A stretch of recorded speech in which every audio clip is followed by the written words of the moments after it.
আপনি কি জানেন কুমিল্লার ময়নামতিতে একটি যুদ্ধ স্মৃতিসৌধ আছে, যেখানে দ্বিতীয় বিশ্বযুদ্ধের 737 জন সৈন্যের সমাধি আছে। এটা আসলে কুমিল্লা ময়নামতিতে অবস্থিত। এখানে দ্বিতীয় বিশ্বযুদ্ধের সময় প্রায় সৈন্য এখানে নিহত হয়, এদের সমাধিস্থল এটা। এর মধ্যে 24 জন জাপানি যুদ্ধবন্দী, এমনকি একজন বেসামরিক ব্যক্তির সমাধিও এখানে আছে। এই শান্ত স্থানটি ইতিহাসের এক অবিশ্বাস্য গল্প বলে। চলুন আজ আমরা দেখি কুমিল্লার ওয়ার সিমেট্রি। সালামু আলাইকুম। এই জায়গাটার সাথে আমার একটা আবেগ জড়িয়ে আছে। কিভাবে আবেগ জড়িয়ে আছে তা একটু পরেই আমি আপনাদের সাথে শেয়ার করব। আগে আমরা ঘুরে ঘুরে দেখি কুমিল্লার ওয়ার সিমেট্রি। আসসালামু আলাইকুম, আমি ইমরান হোসেন। ইতিহাস, সংস্কৃতি আর ভ্রমণের গল্প নিয়ে মাঝে মধ্যে আমি ঘুরে বেড়াই। আর আজ আমি এসেছি কুমিল্লার ময়নামতিতে একটি ঐতিহাসিক স্থানে। আমার সঙ্গে আজ আছেন কবিরহাট সাহিত্য সাংস্কৃতিক সংসদ কশাসের সম্মানিত শিল্পীবৃন্দরা। আমরা আসলে এসেছি কুমিল্লার ইচ্ছে টিউনে একটি গান রেকর্ডিংয়ের জন্য, কিন্তু ভাবলাম যখন এত কাছে এসেছি তখন ময়নামতির এই বিখ্যাত ওয়ার সিমেট্রিটা ঘুরে দেখা যাক। আমরা যাব আমাদের কশাসের শ্রদ্ধেয় বড় ভাই, যিনি আমাদেরকে সবসময় ছোট ভাইয়ের মতো করে আগলে রাখেন, সুন্দর পরামর্শ দিয়ে, আবেগ দিয়ে, ভালোবাসা দিয়ে সবসময় আমাদেরকে দেখে রাখার চেষ্টা করেন। প্রিয় আব্দুল্লাহ ভাই। জি ভাইয়া, কেমন আছেন আপনি? জি আলহামদুলিল্লাহ ভালো আছি। জি ভাইয়া, আমরা যেখানে আসছি ওয়ার সিমেট্রি, এটা সম্পর্কে আপনি বলুন। যে এটা আসলে কুমিল্লা ময়নামতিতে অবস্থিত। এখানে দ্বিতীয় বিশ্বযুদ্ধের সময় প্রায় 713 জন সৈন্য এখানে নিহত হয়, এদের সমাধিস্থল এটা। আসলে জায়গাটা অত্যন্ত সুন্দর। আমরা একটু হাঁটি হেঁটে দেখার চেষ্টা করতেছি আমাদের সদস্যদেরকে নিয়ে। আমরা কবির সাহিত্য সাংস্কৃতিক সংসদ থেকে আসলাম, আমাদের একটি সঙ্গীত রেকর্ড ছিল, রেকর্ড শেষ করে আমরা আসলে একটু বিনোদনের জন্যই এই জায়গাটা দর্শনের চেষ্টা করলাম আর কি। জি আলহামদুলিল্লাহ। জি ইমাম ভাই, আপনি বলুন যে আপনি কি পুরো জায়গাটা ঘুরে দেখেছেন কিনা? জি, এখনো পুরোটা দেখা হয়নি। মোটামুটি এখান পর্যন্ত এখন আসছে, খুব খুব ভালো লাগছে, মনোরম পরিবেশ। জি দর্শক, পিছনে আরো বড় একটা অংশ আছে যেখানে আরো অনেক সমাধি আছে। আমরা আশা করি সেখানে যাব একটু পরে ইনশাল্লাহ। এবার আসসালামু আলাইকুম। হ্যাঁ, এখানে আসতে পেরে অনেক ভালো লাগছে এবং কি উপলব্ধি হচ্ছে যে আহ, একটা জীবন কিভাবে মাটির সাথে মিশে আছে। একসময় অহংকার অনেক ছিল, গর্ব অনেক ছিল। হ্যাঁ, তারা অনেক দেশের জন্য যুদ্ধ করেছে, পুরো ওয়ার্ল্ডের সাথে যুদ্ধ করেছে। যেহেতু এটা দ্বিতীয় বিশ্বযুদ্ধের সময় 713 জন সৈন্য এখানে সমাধি করা হয়েছে। তো এখান থেকে আমাদের শিক্ষা নেওয়ার আছে। আর এই মনোরম পরিবেশ খুব ভালো লাগছে, আলহামদুলিল্লাহ। যে দর্শক, এখানে একটা বিষয়ের সাথে আমাদের 24 অভ্যুত্থানের একটা মিল আছে। 24 জুলাই অভ্যুত্থানে যারা শহীদ হয়েছেন তাদের অধিকাংশরাই ছিল যুবক, যাদের বয়স এই 18 থেকে 25-30-এর মধ্যে। আমরা এখানে সমাধিগুলোতে চেক করে দেখেছিলাম, অধিকাংশ সৈন্যের বয়সে 18 থেকে 24-25 এর মধ্যে। তার মানে খুব বেশি জীবন উপভোগ করেছে তারা, বিষয়টা এমন নয়। বরং অল্প বয়সে তারা তাদের দেশের জন্য, তাদের নিজের বিজয় ছিনিয়ে আনার জন্য নিজের জীবনকে ত্যাগ করে যার যার ভাষায়, যার যার ধর্ম অনুযায়ী নিজেকে শহীদ বলে নিজের নামটা সেই খাতায় লিখিয়েছেন। দর্শক, এই হচ্ছে আমাদের কশাসের সবার অনুভূতি। আশা করি সবাই পুরো ভিডিও জুড়ে আমাদের সাথে থাকবেন ইনশাআল্লাহ। তো চলুন আমাদের সঙ্গে যোগ দিন এই ছোট্ট ঐতিহাসিক যাত্রায়।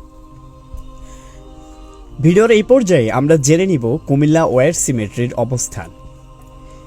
এটি মূলত কুমিল্লা শহর থেকে মাত্র 8-10 কিলোমিটার দূরে ময়নামতি পাহাড়ের কাছেই অবস্থিত।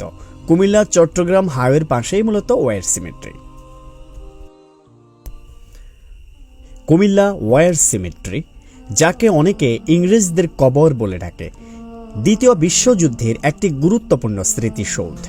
এখানে 737 জন সৈন্যের সমাধি আছে, যারা ব্রিটিশ, ভারতীয় আর অন্যান্য কমনওয়েলথ দেশের ছিল। আশ্চর্যের ব্যাপার, এর মধ্যে 24 জন জাপানি যুদ্ধবন্দী আর একজন বেসামরিক ব্যক্তির সমাধিও আছে।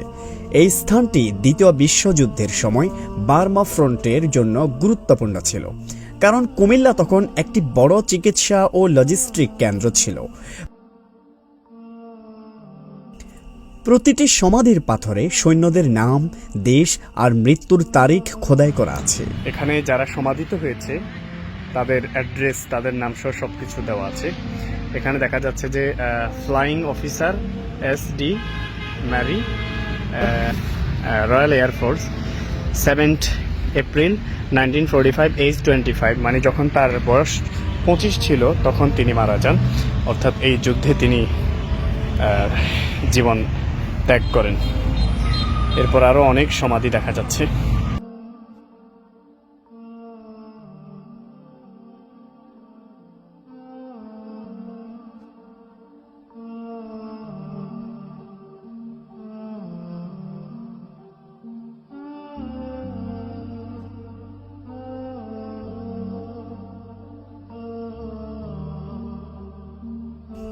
এখানে একটি কেন্দ্রীয় স্মৃতিস্তম্ভ আছে যেখানে অজ্ঞাত সৈন্যদের স্মরণ করা হয়। স্থানটি খুব শান্ত আর সুন্দর, আর এটি কমনওয়েলথ ওয়্যার গ্রেভ কমিশনের তত্ত্বাবধানে মূলত রক্ষণাবেক্ষণ করা হয়। এখানে এলে ইতিহাস যেন জীবন্ত হয়ে ওঠে।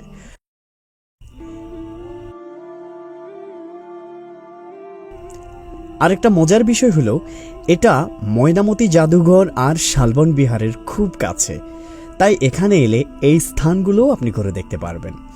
আরেকটা বিষয় হলো প্রবেশ মূল্য সম্পূর্ণ ফ্রি, কোনো প্রকার ফি আপনাকে এখানে প্রবেশ করতে দিতে হবে না, তবে সম্মানের সাথে আপনাকে ঘুরতে হবে।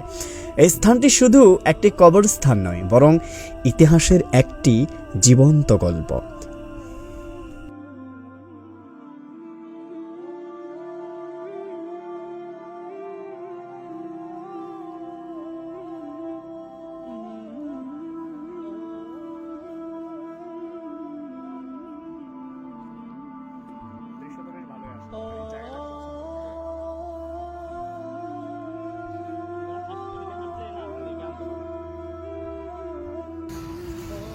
তোমার কেমন লাগতেছে? আলহামদুলিল্লাহ।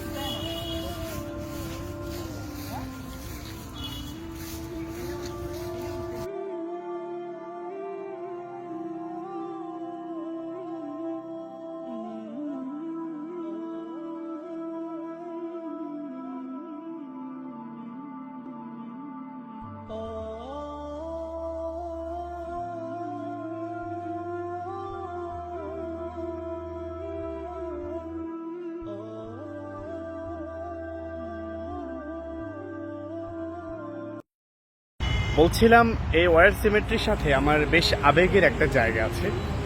স্মৃতিটা হচ্ছে সেই 4-5 বছর আগে এখানে এসেছি। কিভাবে যে এতগুলো বছর পার হয়ে গেল। আমার সাথে এসেছিল দারুল কুরআন আদর্শ মাদ্রাসা, মূলত একটা শিক্ষা সফর ছিল মাদ্রাসার পক্ষ থেকে। সফরে মূলত এসেছিলাম স্টুডেন্ট সহ, যে বাচ্চারা তখন ক্লাস 3-4-এ পড়তো, এখন তারা